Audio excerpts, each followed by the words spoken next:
Hey, everybody, it's Maria from What's the Story with Maria. How's it going?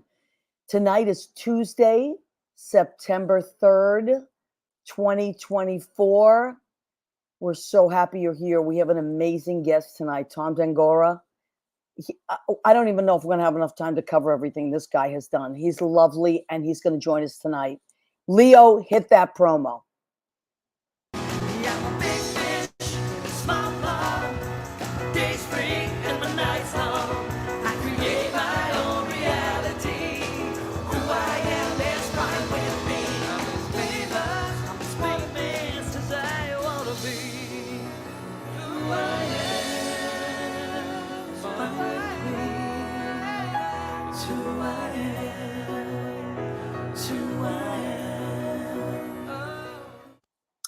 So welcome to our show. We are back in New York. Last week we were in Los Angeles and we broadcast live from there. That was amazing.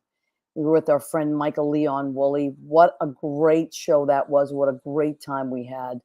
And thank you everybody for checking in with us and so much. Michael's doing so much and I want to thank Michael because we had a party afterwards and it was just amazing. A lot of our friends showed up. A lot of Michael's friends showed up. So we have so much to cover tonight, like so much to cover. The first thing I want to do is I want to say happy birthday to my beautiful sister, Carla. She's my one and only sibling, and she's the only one I need. She's just the best. She's in San Diego today with her husband. They are enjoying her birthday. And so shout out to her. She usually watches the show and repeat. And I love her very much. I don't know where I would be without my sister. So happy birthday to my sister, Carla. Okay, who's checked in with us? Let's do it. We have Danielle, of course, our first, Danielle Alexandria Alchemy. Danielle is not just a lovely human being. She happens to be a spiritual medium, a guide. She does all kinds of things, past life regressions. She speaks to the other side. She is spiritually connected on all levels. And she has a website, DanielleAlexandriaAlchemy.com. So if you want to reach her, she has an array of things available that she does on her website. And I will vouch, I'm a terrible liar. So I would never say something I don't believe in. Danielle is the greatest. And if you want to have an amazing experience, go to Danielle's website and she will connect you to the best of who you can be spiritually. I promise you that. Lori Towers, so happy to be here this week. Love to our Tuesday family. Yes, Lori, we love you. And John Pietero, our husband and wife dynamic duo. They are music historians. Lori is a publicist. John is a reviewer. They do a million things. They have a wonderful show. Leo, why don't you come on and talk about John and Lori as only you can? Leo's very busy back there, but he'll probably. My Wednesday family? Yes, please. My Wednesday family. I wish you could be What's the Story with Maria every night, but on Wednesday nights it can't be. So I found another family to go hang out with, and here's some awesome music and poetry from blues to rock, the underground feeling. On WFMU.org, Sheena's Underground, Sheena's Jungle Room beneath the underground. And you know what? I'm just so flustered because there was such eccentric behavior last Wednesday. And it was the end of the month, which means all the women, the rockin' women that Lori plays, she takes over that night. John has to sit down and get to work. I love it. John's okay with that, though. John's great. Oh, John he loves is it. such a feminist. I love John. I think he tries to earn a little bit of punishment on those nights. Well, so, hey, nothing wrong with that either. So we love John. We love Lori. And they do amazing work on Wednesday nights. So go and check them out on WFMU. Really great music. Don't miss out. Oh, it's the best. And it's like such quintessential New York stuff. Like real old school New York. It's great. A lot of throwbacks, a lot of stories. It's really, really cool. Rena Cunali-Berge, my cousin from Massachusetts, has joined us. Hi, Rena, our family project manager. I can't wait to see her. I'm going to be home not Well, not this Monday, but I'll tell you. It's like Do we have a forecast for that yet, Rena? not yet, but Rena, I'm gonna reach out to you and text you because it's my sister's birthday tonight, and we want to have a little something for my sister.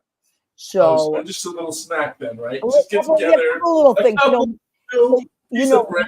Rena and I, we can, we have a few snacks. We can throw something together. Jeffrey Campbell has joined us after an unforgivably long time. We are back for the show live. Oh my God. Jeffrey, I have missed you and Stephen terribly. I know how busy you guys are, but I can't wait to see you. And hopefully, election night, we will be together. Oh my God. Oh my. You cannot have black eyed pea dip without thinking of Jeffrey. No, I know. All right, let's see. Rick, Sudi Rick Caritas has joined us. I got to see him last week. It was amazing. He's so cute and so funny and so lovely. So that was really great. Happy birthday to Maria's sister, he said. Okay, so Leo, you start your cabaret class tomorrow. How Yep, exciting starting is that? tomorrow. I've got 6 signups, I believe. So that's a good amount for a nice little cabaret evening in fall by the fire.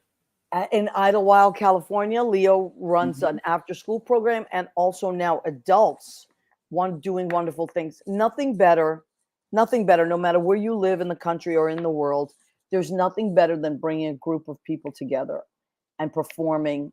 And it's great for everyone involved. I mean, It's a lot of fun. And I tapped into seniors because we've got a lot of stories to tell. yeah, absolutely. And that's what it's all about. And So it's good for our brains. It's good for to keep our function going. They have a Fit After 50 class, which is exercise. And I thought, well, what about the mind? What about the inner soul part? So that's why this cabaret class came up, so they can have that exercise as well.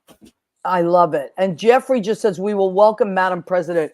Yes, we will. And I want to say that I am so proud of all my friends that are volunteering, that are signing up to canvas, to write letters, to do postcards to swing states.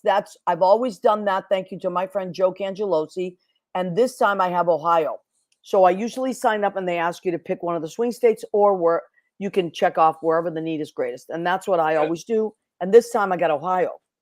What were you going to say? I'm almost certain that Joe just had a birthday a past few days ago, right? Joe Cangelosi. Yes, you're right, Leo. So happy birthday to Joe Cangelosi, who is such an activist. And he lives in Brooklyn and he has started so many different groups. And so we are a group of friends that gets very involved when elections come, whether they're midterms or presidential elections. So postcards to swing states, although that is closed now, that registration is closed for that. But there's so many things you can do. Vote.org, right? Vote.org if you don't know your information. And also Rock the Vote.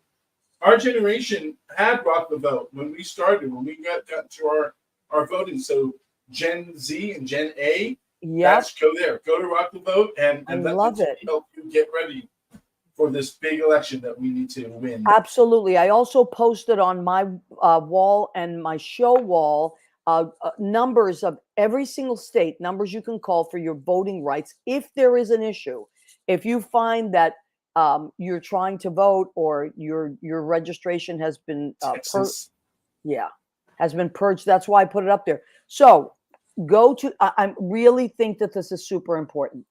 Go to vote.org, whether you think you are registered or not, just to check your registration and if it's active or if it's, just go and check.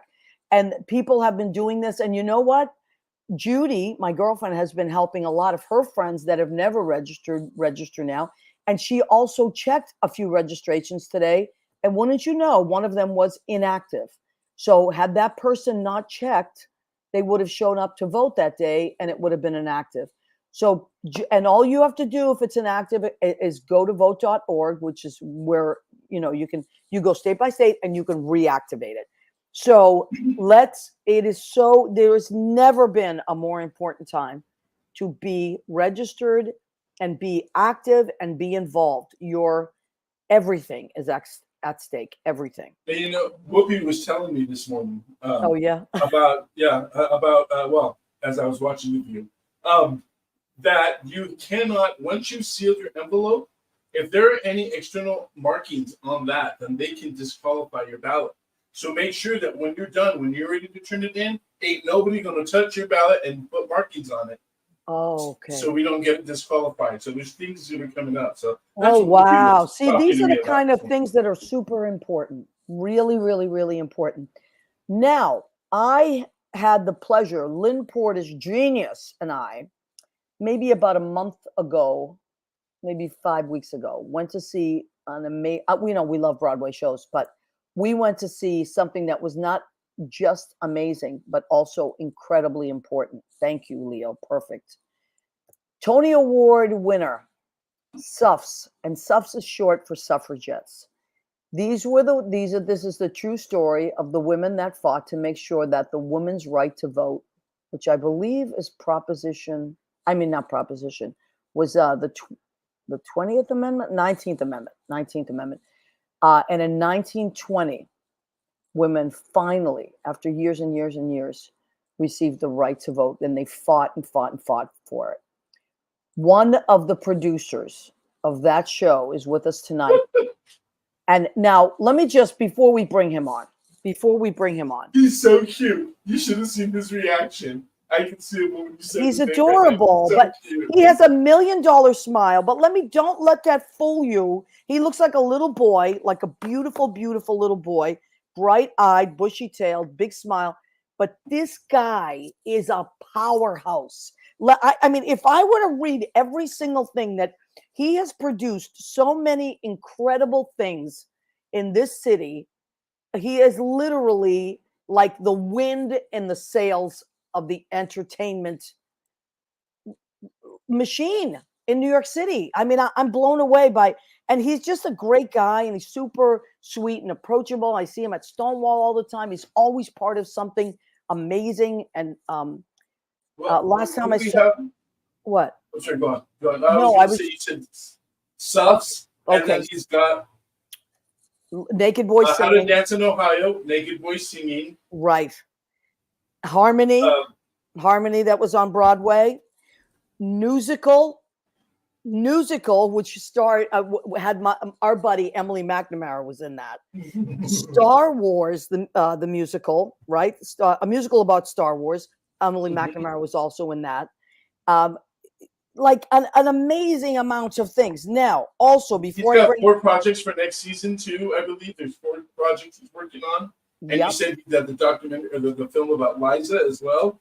I mean, there's a film about Liza, right? I mean, this is just a documentary. There's it goes on and on and on and on. But I don't want to just read all the great things he has done. I want to bring him on because when you see how beautiful he is, there he is. Oh my God. That's me. That's you. You're adorable. Wait, we're matching. Oh my God. I wore this for you and of course our girl Hill because I as a matter of fact, I think I got this. You were so sweet. My mommy. There she is. Oh my God. When Hillary was running, I remember that.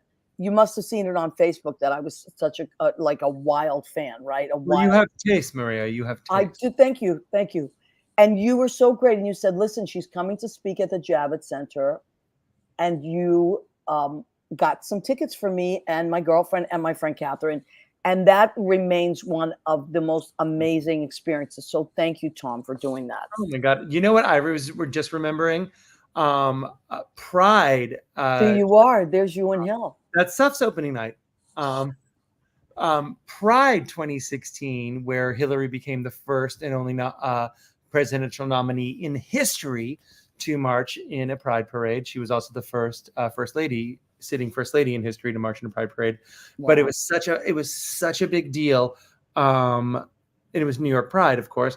So we had the largest contingency in the history of the New York Pride Parade, and I led it, which was crazy. Oh, my God. And I'll never forget walking by Stonewall and Duplex and you running and handing me a bottle of Poland Springs. Yes. Boy, did I need so badly. It was so nice to see you. And you're always like so animated and happy. And you know, you just. I'm a lot. Well, listen, I'm a lot too. I'm a Gemini. What's your birthday? Capricorn. Oh. It's a lot. like my niece. Oh, you guys. Oh, and happy birthday, Carla. Oh, yeah, you would love her. Now, let me tell you something. I was looking at some of your stuff. I didn't realize you were a Massachusetts guy. Oh, yes, I am. Wicked pissa. Am I allowed to say that? Wicked piss, of course. So I was like, wait a minute. That's another connection we have. Yeah, where are you? I was born in the North End. The North End. The North End, when That's it was some good still all food Italian. I know. And then we moved to Somerville, right near Tufts. And then I was born in Somerville. Oh my What? god! Oh my god! Are you 99 kidding Yorktown me? Street. 99 Yorktown Street. Oh my God. I went to St. Clement's School, St. Wow. Clement's Catholic School in I went Somerville. to Malden Catholic. I know you did. I have it written down. I think we played each other. Malden Catholic and St. Clement's plays each other in football and hockey and everything. Yeah, you guys, we're like rivals. You guys won a lot. You kind of beat us a lot. It's big mouth, big heart, good food. That's I Massachusetts. know. It is. It's true. So anyway, I was like, wow, like look at this little Massachusetts kid and what he's done. Tom, now, okay, so you grew up in Massachusetts. You went to Malden Catholic. Catholic, and then I was expelled. Oh, okay. Great story, actually. I was expelled because I faked an illness and I faked a doctor's note because the 1995 United States Figure Skating National Championships were being held in Providence, which was just an Amtrak ride away, and I wanted to see Michelle Kwan. Well, if that's a great reason to skip school. And I would have got away with it, but I wanted to give her flowers. So she finishes her free skate, right? The long program. And I give her flowers. It was on TV, and the headmaster saw it, and I got expelled for lying.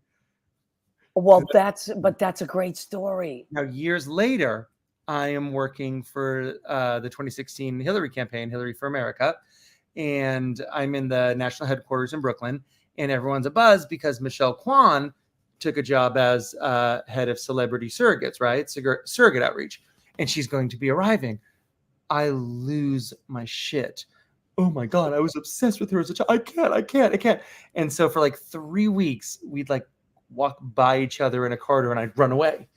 And then Lady Gaga and Tony Bennett were doing a fundraiser at the Plaza. It was an amazing event. And just by chance, because staff was invited, I was sitting next to Michelle Kwan, and my husband Michael was with me. And Michael looks at me sitting next to Michelle Kwan, and I'm like shaking. And he says, look, either you tell her or I'm going to tell her. And she was like, tell me what? And I went, okay. And then I tell her the whole story and I go, so every time I see you at headquarters, I just like run away. And she went, darling, no, you don't run away. You must run into my arms. Oh, what? Yes, and we became such good friends. She was the person that actually, not to bring it to sad, but she's the person who got me out of bed after the 2016 election. There was a big event that Hillary was going to be at. It was the event where she gave all of us a rose. I have the dried rose literally to the left of me right now. Wow. I didn't want to go. I just was like, I'm just going to stay on my bed and watch, YouTube, One Life to Live from the 80s, because what's better than 80s soap operas? Wow. And Kwan and Michael, I didn't want to talk to anyone, and he said, it's Michelle Kwan. You gotta take a call from the 9-time national champion, 5-time world champion, 2-time Olympic medalist, and more recipients of any perfect score than anyone else in the history of figure skating. You have to take their call. And when she says Hillary's getting out of bed, you got to get out of bed. You do it. Wow, that's an incredible story. I just got a pit in my stomach when you told me, because we all remember that's like a visceral, like terrible. PTSD. Like, yeah. But you remember she had scheduled. She was supposed to be the president-elect, as she rightfully should have been. Yeah, that's for sure. That event for the Children's Defense Fund, where she was going to give the keynote address, and it was a few days later, and she showed up. Yeah, no makeup. We could tell she was going through everything we were going through. She was wearing purple, if you remember. Yeah. And that was that. And I would not get out of my bed. And that was the moment where I just said, well. I got to tell you a story about the Children's Defense Fund. So in 1992, I was living in the city. I had just moved to the city in 1990. I was doing Tony and Tina's wedding. And one of my friends said, listen, she was pregnant at the time. And she said, I need someone to fill in for me as an acting teacher while I'm on maternity leave. And so I took this job in Brooklyn at Center for Family Life. It was social workers that went in with artists in residence, and we worked with this very underserved community. Well, I got paid through a grant from the Children's Defense Fund. Wow. Yes. And when I researched what that was, it was Hillary Clinton and Marion Wright Edelman. Yep. So you can I always thank Hillary, because that's the reason I am a teacher, because I never That's taught amazing. before that. How incredible. So I always say thank you, Hillary Clinton, for making me a teacher, because there's a shocking amount of thank you, Hillary Clinton, that people don't realize is actually thank you, Hillary Clinton. And I think it's coming out, you know, when you just take something for granted for so long. Yep. It's not there, and then you appreciate it. I think and hope that's actually what's happening right now is 100%. you realize, oh my goodness. So for the past 30 years, all of these wonderful things actually she helps create, she helped kick the door open. She helped clear the path. She was one of the, yes, Maria's a blessing to us all. I'm reading the comments. So sweet. Yeah, a lot of people will jump on and they'll say things, and if sometimes and I do want to shout out to, I saw someone do a shout out to One Life to Live, and to Nathaniel, may he rest. So how amazing that the great Nathaniel Marston did your film, and what a talent he was, and how sad to lose him at such a talent at such a young age. But we remember Al. Oh boy, that was crazy. Yes. McCain, what a talent. And Abigail is your Jumped friend? into the One Life to Live. Oh my God! I have on my right ankle is a Hillary Clinton tattoo. On my left ankle is a One Life to Live tattoo. I'm jealous. I gotta match that. I still watch it every day of my life. I still wake up in the morning with my coffee. I have every episode that's ever that exists in One Life to Live on a hard drive, and I still watch it through every day. And when I finish, I start back. That will be a part of my life every day till the day. When I come to New York, can I please have a seat on your couch for everyone? Oh my, it's so fun. Oh my God. So you guys are going to have to, Yes. I also like the balance of all my children, Knots Landing, Falcon Crest, and Dynasty, but One Life to Live is the constant. I also, you want me to show you, since you're doing that, this is also in my house. Are you ready? We're taking a walk. I love this. You ready? Yeah.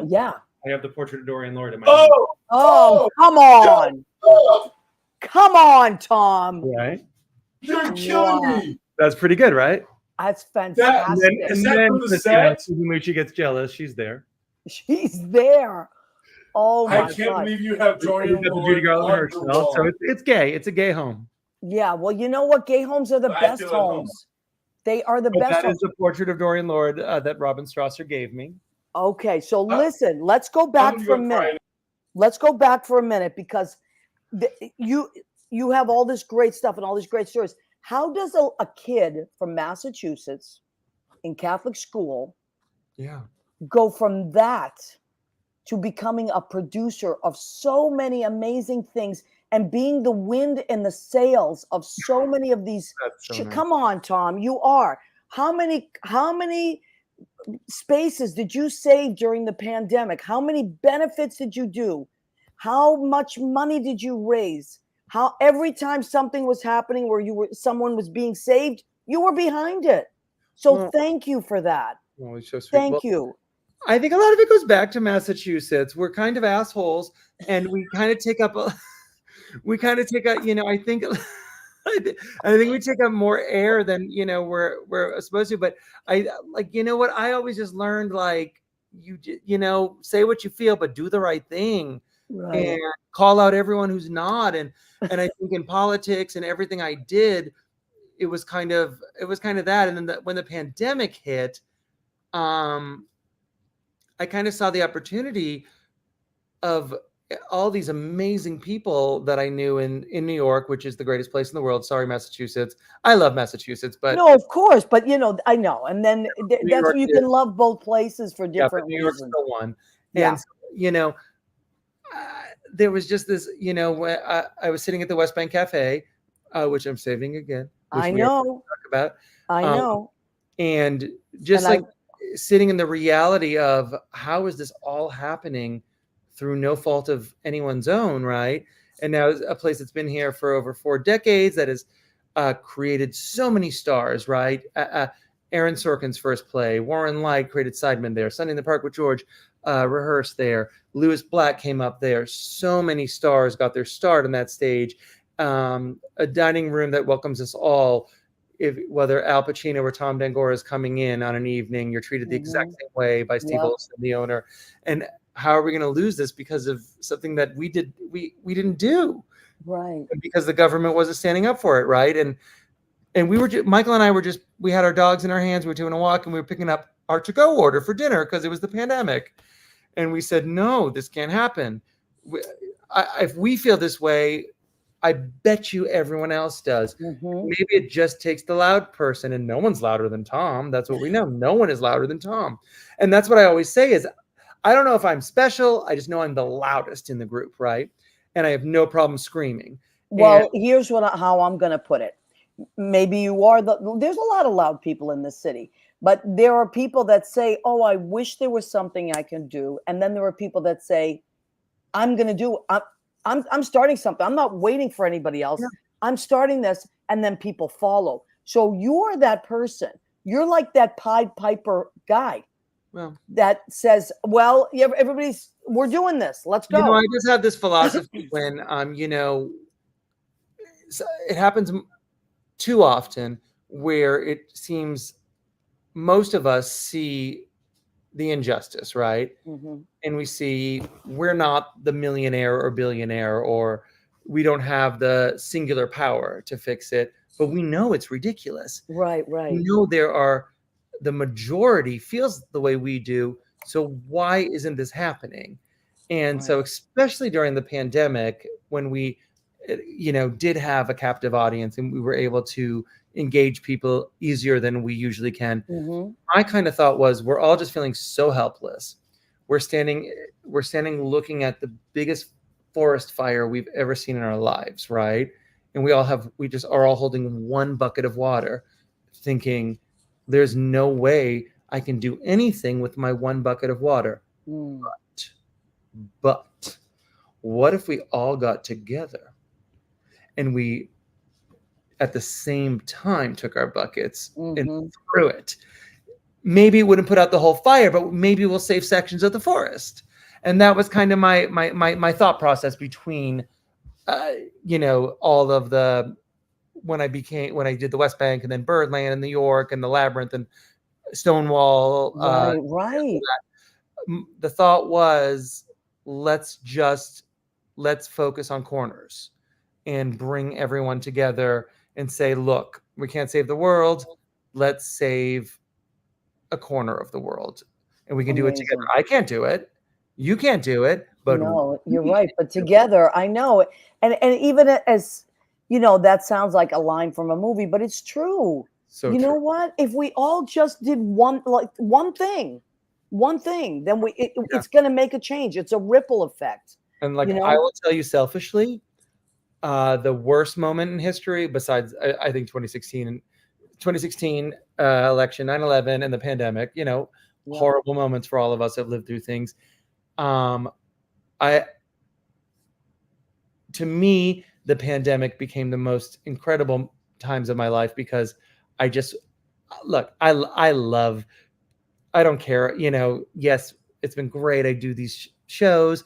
I'm so proud to be a producer on Broadway, so proud of especially off Broadway, which is so hard. But what I'm proudest of, and what I pinch myself every day about, is that I'm any teeny tiny part of this unbelievable community of people like you. This is what I dreamed of. I didn't dream of doing these shows and doing what I do. I dreamed of being a part of this. Yeah. The greatest people in the world, the coolest people in the world, the most talented people in the world, this community that is like nothing else in the world. I agree. Passionate humans who have ever lived, that when they come together do the most creative, most beautiful, most exquisite, most generous things. Look at what was done during the AIDS crisis with our community.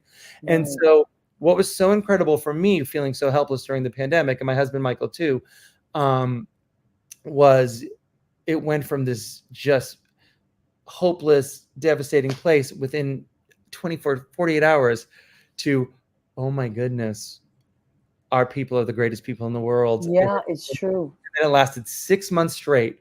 For literally 6 full months, every minute of my life was spent working on these fundraisers to save these spaces, with everyone donating their time. And that was the Yep. thing. We didn't, I had heard about all these big Hollywood fundraisers where people were getting paid six figures to do fundraisers. And I said, no, we're Yep. all, look, they're giving money, I'm giving time, I'm giving money. We're all doing this together to help. And it was Yep. the most, just the most inspiring, incredible moments of my life. Just all of these wonderful people. Like I would get personal emails from Audra, from Nathan Lane, because they just said, this is too special to go through agents and representatives. We're in this together. And then all of a sudden, we were just all humans. I loved it. Believed in the exact same thing. Yeah, there was something actually so we could never replicate that time. Mm. There were so many silver linings to that tragic time, because we all did pull together, and you saw the real human side of everything. There's a lot of beauty that came out of it. Same thing at Brandy's, which I work at Brandy's as well, and we did many fundraisers over StreamYard. We would perform from our homes. It was, and looking back, wow, it was amazing. And at a time where humanity was so in question, to be reminded that maybe the bad gets the attention, but we were reminded that a majority of human beings are actually very, very good. Yeah. Hillary, Hillary would always say about, make America great again. Hillary always, and this has stuck with me so much, and I've said it the whole time, America is great because America is good. And I still believe that with all my heart. And I will never stop believing that a majority of our country and our people are good people. Yeah, and sometimes the bad people just get more attention. It's the sound bites, it's the ratings. Yeah. And that's awful and ridiculous, and that has to be handled and fixed. But we're good people. Yeah, I agree. We've proven it again. Let's go back to Suffs for a second. Yeah. So it was wonderful. I loved it. And we had seats way up. It didn't matter. It's like it's staged beautifully. It's so inspiring. And I got to tell you, we were talking to people like in between, before the show started and in between, during intermission. People were so fired up. So I want to put a plug in for this for sure. Please, everybody, there is no excuse to not see the show. And it is so timely and so important. And a lot of people don't even know what this was about. Yeah, and I think a lot of people think it's going to be like a lecture or like school, which it should be, but it's not. But I mean, like it's you don't know what you don't understand what you don't know about your history, and it's crazy. Yeah, and it's actually so entertaining and it's so wonderful. And I'm going to be honest, it wasn't on my bingo card for the season, right? So I was doing a show called How to Dance in Ohio, which I'm a huge disability rights advocate. One of my best friends in the world is the incredible Anastasia Somoza. We've been friends through Hillary Clinton for many, many, many years. She was the brilliant young lady who gave the incredible keynote speech the first day of Hillary's convention in 2016. She was the beautiful young lady in the white dress in the wheelchair that stole America's hearts in front of 26 million viewers. And now she is actually, I'm so proud, is the director of disability outreach engagement for the Kamala Harris campaign. And I'm I'm on the kitchen cabinet advisory board. So I have chills. This is amazing. But so disabilities has been one of my huge passions. And I really wanted to do How to Dance in Ohio, because we produced the first children's musical about autism several years back called Addie and Uno.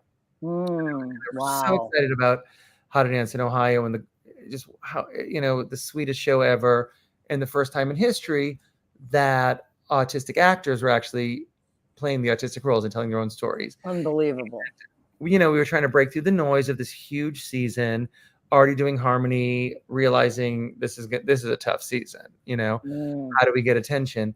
And I said, you know what I'm good for is I'm really good for grabbing celebrities, right? Let's get some celebrity producers on board for press.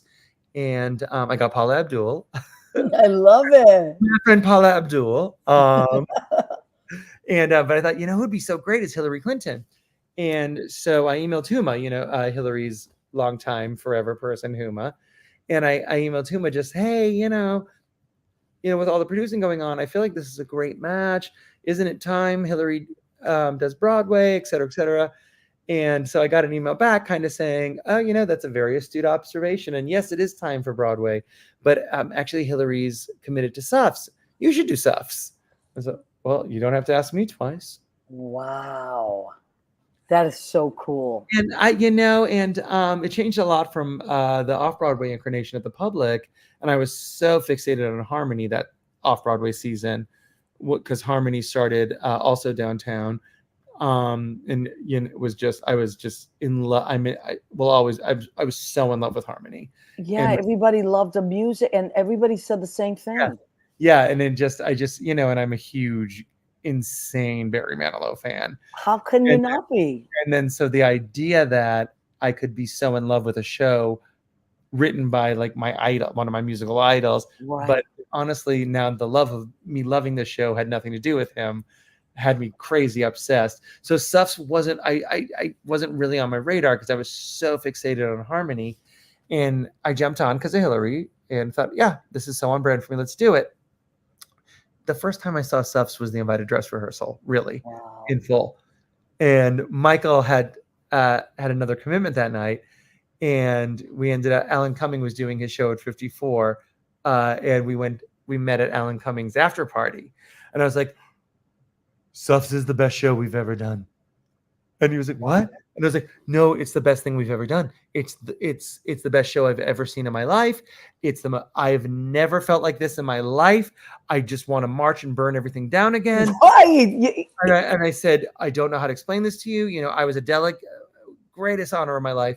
I got to sign my name to nominate Hillary in 2016. I was a floor whip for New York, the New York delegation. Like I whipped the votes for the first woman nominee in history.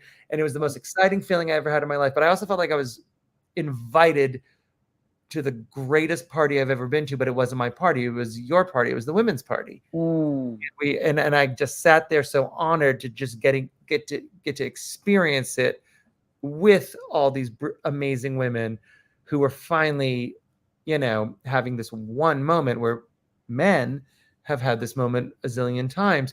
And I don't know how to describe the feeling of just the honor of being allowed at that party. Wow, that's such a beautiful way to put it, Tom. And that's the feeling I had at Suffs.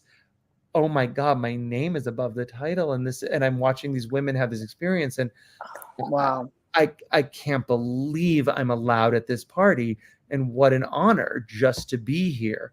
And I just, it's so good. Yeah, it's so good. Fabulous, and you learn crazy things you didn't know. Yeah, it's history. And like you said, it's history that everyone should know, but that doesn't mean everybody does know. It's really important. It's really cool. And I guarantee you're going to walk out of there so charged up, and you're going to meet so many amazing people. I met people from all over the country, and it was incredible. Not just women. There were a lot of women, but there were a lot of amazing guys. And they do, and you learn, and it's so exciting, and you don't realize it, and it is horrifying, and it says so much about the country we live in and the educational system we live in, and that you don't know. How do we not know this? Right.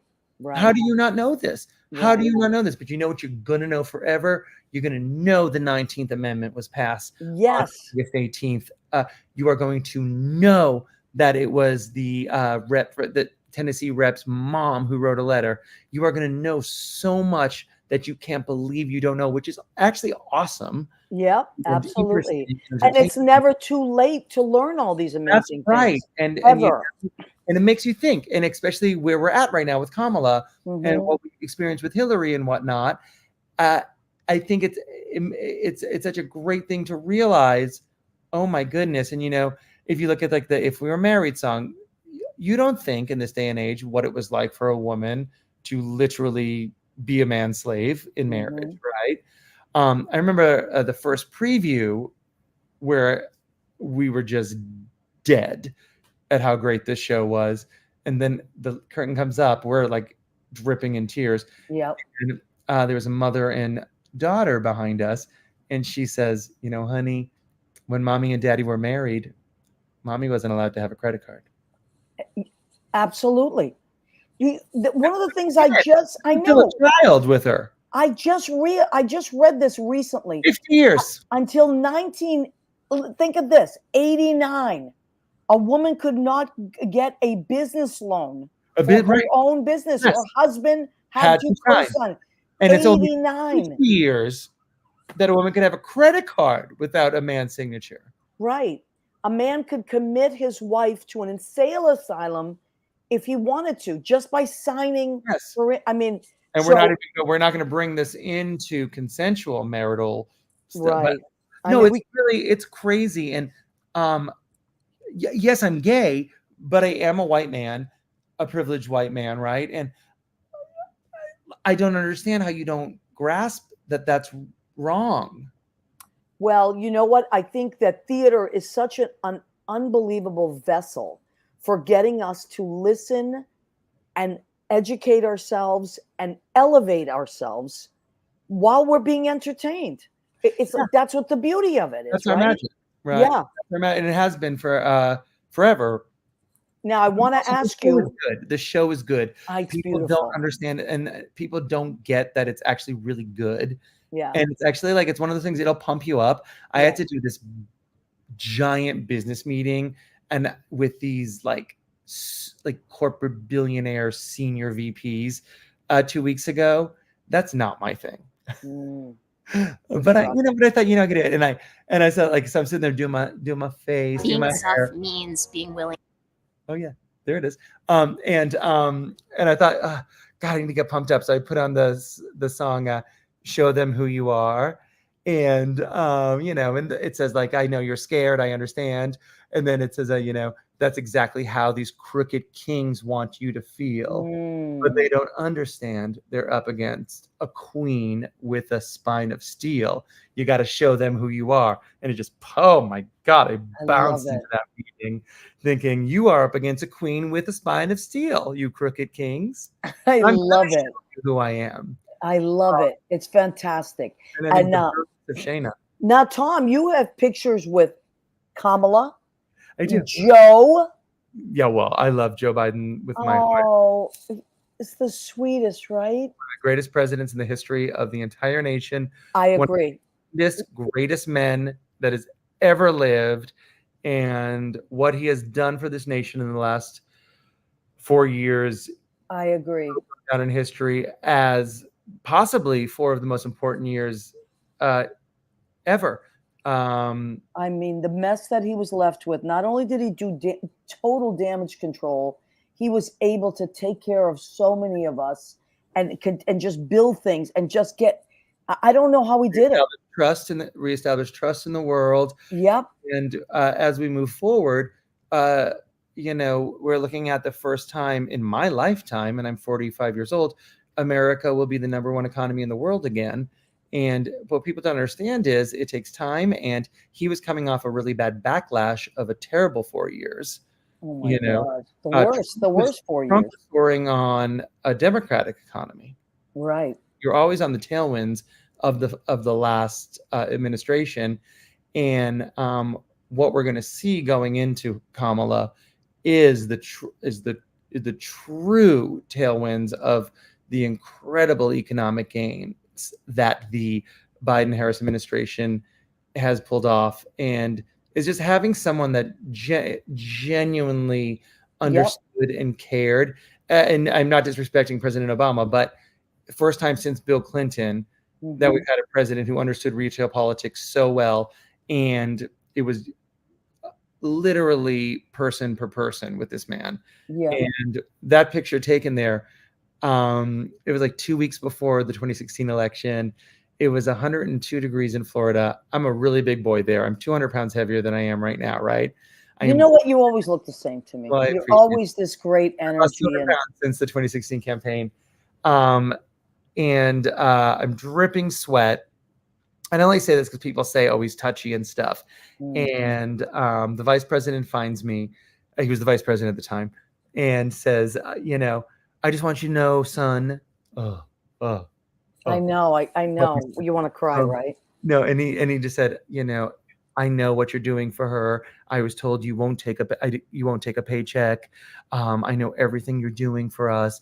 And he's like, he's massaging my shoulders. He's hugging me. He's putting his hands through my hair. I am 410 pounds. I am dripping sweat. I can't smell great, right, at this point because it's 110 degrees. And he brings his chief of staff over, gives me the card, and he says, so in 2 weeks she's going to be the president.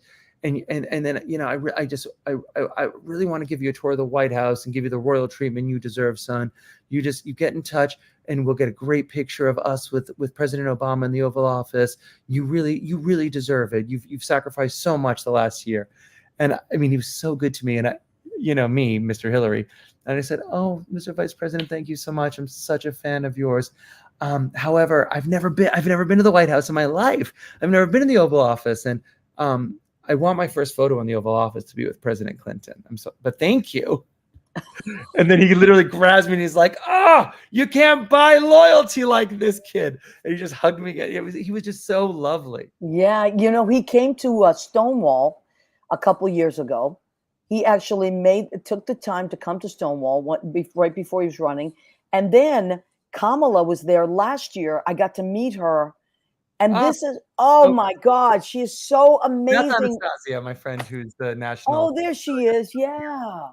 So, I mean, Kamala's beautiful. This is like, right. They're so sweet and kind and connected, and just they're in our corner 100%. She's brilliant and she takes no shit.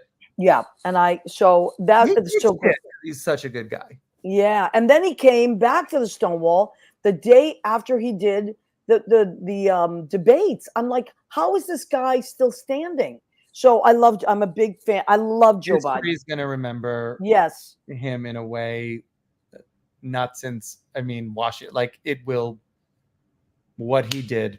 Yeah. He literally saved this country. He saved the world. He saved the world. He saved the world. And it's Yep. The year Joe Biden saved the world. I remember it that way. What an honor to be here for this. Yeah. And he said he wanted to restore the soul of the nation, and he did. Just did. And say what you want about him. No. Yeah. Please. Crazy. Just a great human. Okay. So he waits till after they spend a fortune on their convention attacking him. No, listen. Full throttle. One of the greatest moves in the history of history. And for 4 years, I've heard people say, Joe Biden keeps Kamala out of the spotlight because he's so afraid she's going to run against him. Well, maybe he kept her out of the spotlight, kept her in policy, right, out of the spotlight, because it kept the enemy's eyes off of her. Right. Instead of 4 years to plot their vile lies, propaganda, conspiracy theories, and opposition against her, they had 90 days. And what makes me feel so good is even the deplorable of the deplorable, GOP, I don't think 90 days is enough to do what, the maniacal things they do.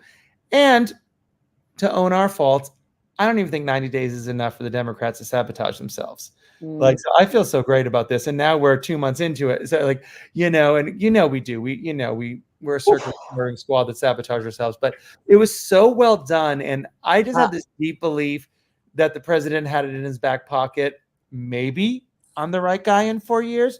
Maybe I'll be too old. Maybe I will. And I think he knew if he was the right guy, he'd crush it. Yep. And if he wasn't, he was going to unleash her at the right moment. Yep. He wasn't. I think it was one of the greatest moves of all time. He's a leader of the free world, and he decides. I love it. Okay, we're going to take a second because we always have a food section of our show, Tom. Ooh, I love that. I know. So I always cook. I try to cook for the show, and it keeps me creative. I can't ask my creative guests to come on if I'm not rising to the occasion. Now, so I try to go with themes. So because you're a Massachusetts boy, I made crab cakes. I love it. Right. So Fabulous. crab cakes from scratch. So this is, always have to read what I put in it because I'm like I throw everything in everything. That. So let me see. Look at Leo's face. So crab cakes with red peppers, onions, celery, mayo, garlic, Old Bay, lemon, and in a tartar sauce, a little sprinkled Old Bay on there.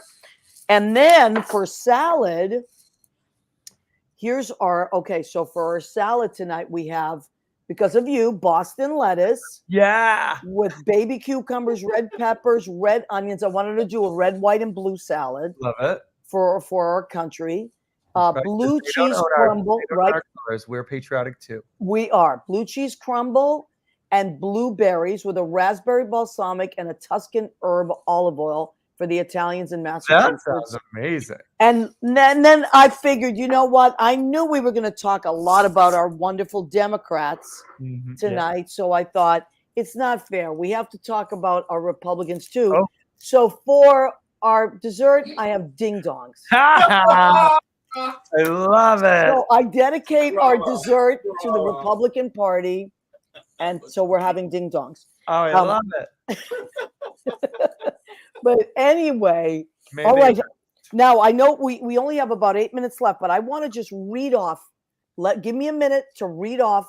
These are just some of the highlights that our friend Tom can brag about. So he was nominated for 3 Tony Awards, 2 Emmys, 6. Okay, that's all right. You were nominated. Drama Desk, 3 Outer Critics, 4 Drama League Awards, Glad Media Awards. Wait a minute, but you won. I did. You won the Outer Critics Circle Award, 4 Off-Broadway Alliance Awards, Backstage Bistro, MAC Awards, and 3 Broadway World Awards. Yeah. Wow. I mean, and this just goes on and on and on. Listen, let's talk about West Bank and Laurie. Okay, let's do it. That's the thing I'm so passionate about right now. Okay. So we talked a lot about the campaigns I did during the pandemic to save venues. So the thing that started the place that started it all that I was most passionate about was the West Bank Cafe on West 42nd Street, which is also a home to the Laurie Beachman Theater that has been there for 46 years. Me and my people, we raised $355,000. Oh my God! To help us survive the struggles of the pandemic. But what happened in the following years is a continuation of the travesty of the pandemic. Because of a technicality, they did not get the SVOG grant that Birdland got, the Stonewall got, that so many millions, we're talking millions of dollars, right? Wow. Because the West Bank Cafe and Laurie Beachman Theater share the same tax identification number, it disqualified them from several $1 million. And so what has happened, even though they have worked so hard and still doing great business, still the gem of the theater district, has never been able to get out from under the debt of the pandemic. Right. And there's about $1 million that needs to be raised for them, not to survive this time, but to thrive for another, at least a decade to come. And we are launching a giant campaign. We've raised over $100,000 in the last month. And we are in final negotiations with the very supportive landlords. And we're about to announce some really great stuff that if we do raise in the next 3 months, another $900,000, West Bank Cafe, which has been a home to all of us, from Al Pacino, Sean Penn, Madonna, right. Nathan Lane, Matthew Broderick, to me and to everyone else, the Laurie Beachman Theater, where Sideman was born, where Aaron Sorkin wrote his first play, where Joan Rivers did her final performance. Wow. Yep, with Wiltshire Hall. Yep. 10 years ago right now. Tomorrow is the 10-year anniversary of Joan's death, and we're doing a champagne toast at the West Bank Cafe at 6 p.m. that everyone is invited to, a complimentary champagne toast to Joan Rivers and a moment of silence, and then we'll share memories. But this is our history. Yes, and absolutely. We pull this off. What we're negotiating, what we're raising money for. It includes a gut renovation of the theater to make it state of the art. And once again, the gem of the theater district that it always was. A renovation of the cafe so it can be competitive with the restaurants around it. And then, you know, of course, paying off the debt. It will set it up for a decade of success. Oh, and fantastic. I So wanna- how did it, there it is right there. The GoFundMe is Yeah, West Bank GoFundMe. Forever. Go ahead. And You read it. Again, it is not about saving it this time. It is about a ridiculous technicality. That's my dog Mona, who's very passionate about the West Bank. Mona. And it's about writing one of the final, you know, another rung of the pandemic. And she's proud of Daddy doing this. Oh, Very I excited. love it. I know my dog Rizzo is sleeping, but But this they was look not similar. about bad business. This was not about bad management. This was not about if it can't survive. If it can't survive, why should we help? No. Mhm. Think about this. It would have got a $3 million grant from the SVOG just because the restaurant and the theater were owned by one person, the great Steve Olson, who's made it a home for us for 46 years. So why would it be two different EINs? He had no idea this grant, that would be a technicality 43 years later for a grant. He would have got $3 million. Wow. We need $1 million for it to move forward. So that being said, if you just do the simple math, if he got the $3 million, he'd actually still have $2 million as a nest egg and as a reserve. So they're doing great business. It was just they were never able, when you were constantly trying not to drown, how are you going to swim? How are you going to win the race? Yeah. So all we're doing right now is correcting the final wrong. But the business has been great. You know, I just left there. It was packed. Oh my God, it's the fall. So it's the greatest place. We've all been there. We've all been in a show there, seen a show there, eaten dinner there, everyone. And you're treated the same. You know, like, you know, I mean, there were Tony winners there tonight, Pulitzer winners, Emmy winners, and it doesn't matter. You walk in. What I always thought was so great was, you know, even 20 years ago when I was doing a cabaret at Don't Tell Mama, which was thrilling. When you're working with Sidney Meyer, it's thrilling. He's the best. But you walk in and, you know, half of Broadway is there. And like I said, Pacino eats there. It was Sean Penn's favorite restaurant. He and Madonna broke up there. Like, so there are all these people there. And you walk in and you think, oh my God, I'm in the middle of it all, right? Right. And Steve Olson, who I believe is one of the last proprietors that still goes table to table and talks to you all. You know, I'd walk in at 23, 24 years old, doing a cabaret at Don't Tell Mama. And he would speak of my evening, my performance, me being there with the reverence of the Pulitzer winner, or, you know, the Tony winner that was also there, wanted to know about my show and treating me as special as everyone else. And that's what's great about the West Bank Cafe, opposed to some of the other places that are left or any other place that ever existed, is everyone there. If you are in the entertainment community in New York City, that is your home, period. Yeah. Whether you're Madonna, whether you're Tom D'Angora, whether you're anyone in between, that is your place. And, you know, and like I said, the downstairs has been, you know, Sunday in the Park with George rehearsed down there. It's just rich with so much history. And I would absolutely look, I saved it in the pandemic with Tim Guinea, Joe Iconis, and my husband. If the business model was failing, if we did that, they got all the money, you know, we saved Birdland, and then they got the grant. They got millions, and that's why they're thriving. Right. If they got the grants and we're in trouble right now, I would say, you know, we did our best. We did our best, but what are you going to do? We can't keep doing this. This is ridiculous. Right. And it's such an injustice. And all I can tell you is if we hit this goal, I promise you, a decade to come. And there's so much you're going to hear about in the next couple of days that I can't talk about yet because we're signing things. Well, I love it. And everybody, so big. Go and check it out.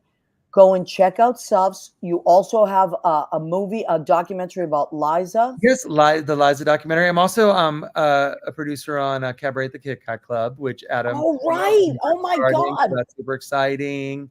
I did Great Queen job. of She's scene.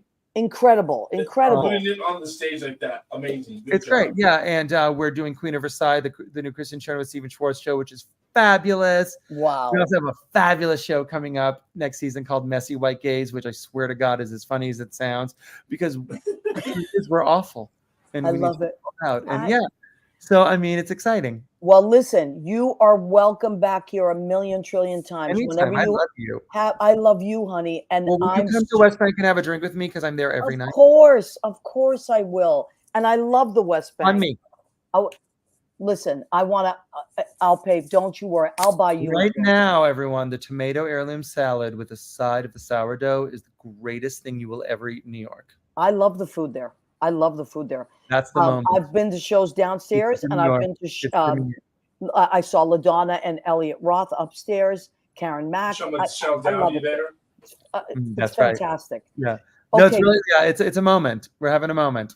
And you know what? So go and have a dinner, see a show, whatever, at the West Bank, which is on 42nd and 9th, right? And remember, if you can't donate, sharing it could be worth even more. You never know. So don't be discouraged if we all know what hard times are, but sharing the link. Absolutely. And just as important. Remember to register to vote. Oh, check your registration anyway. Go to vote.org. Always make sure you are registered. That's what, like I said today, my girlfriend checked one of her friends and they were inactive. You'd be shocked. Just check it. Great things are going to happen. We'll have you come back on after November. Yeah. Okay. We have the White House, the House, the Senate. Oh my God. We modify Roe. Let's add some Supreme Court seats. We understand the assignment. Let's fix it. What you do, people? Go see Suffs. Suffs this. There's 2-for-1 tickets this week. Oh yeah, it's Broadway week. 2-for-1. It's Broadway week. So from the 3rd to the 11th, I believe. Go in to the 15th. The 3rd through the 15th. Tom D'Angora, I cannot thank you enough. My Massachusetts buddy. Keep marching. Yes, keep marching and doing great things. Leo Rodriguez, where would I be without you? He is the wind in our sails. Thank you, everybody. Thank you, Tom. Fabulous. Come back every Tuesday. Good night, everyone.